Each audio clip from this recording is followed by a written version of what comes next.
We go into unit number 21 on long-term care, also known as LTC. Some state exams I've taken has only asked me a couple here, but the last state exam that I took here in Nevada, they hammered me in this chapter. Make sure you understand about long-term care and the activities of daily living. I think that's where the state's going to hit you with questions. On page 437 on long-term care, let's read the introduction. Long-term care insurance is usually purchased as a means to pay for some or all of the services that can stem from a long or chronic illness, disability, or cognitive impairment like Alzheimer's disease. Often, the services that are most needed are those that assist with.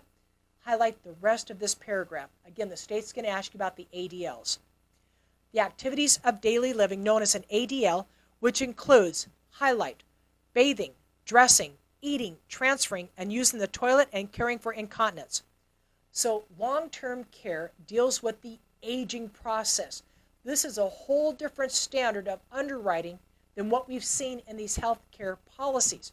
Remember, the underwriter's trying to make money on the health care policies, and they rate us like low risk, high risk, and no risk. But long-term care is a whole different standard. It is based on the aging process. So because of that, the underwriting guidelines are different. On page 438, we go into Medicare, Medicaid, and long-term care insurance. The state may ask you up to 4 questions on this page. Medicare long-term care coverage. Let's read. One of the largest costs involving in long-term care services is custodial care, which includes assistance with personal care or supervision. Medicare does not pay for these costs except under specific circumstances. The next paragraph highlight all of this. You have 1 or 2 state exam questions here. Medicare assistance is available for short-term stays in a skilled nursing facility, for hospice care, and for home health care as long as the insured has been recently in the hospital for at least 3 days. Underline at least 3 days. Put an asterisk here. Remember, under these policies, if I'm under Medicare or Medicaid, I have to be in the hospital for at least 3 days prior, but not in a long-term care policy. Remember, long-term care, that policy is a Bentley. It's expensive.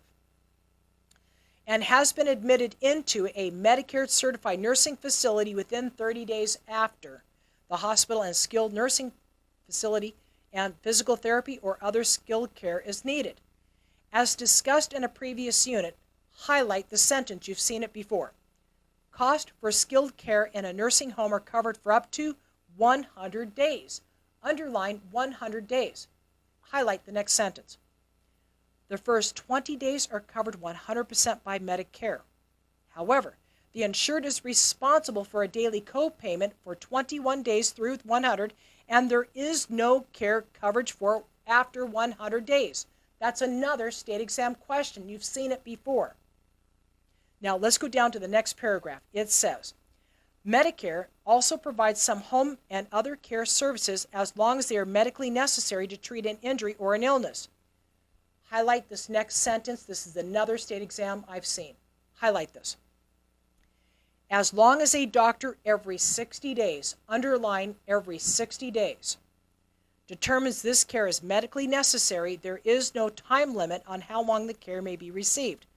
Medicare supplement insurance plans also do not cover long-term care needs such as custodial care, adult day care, care for those with Alzheimer's disease, or assisted living.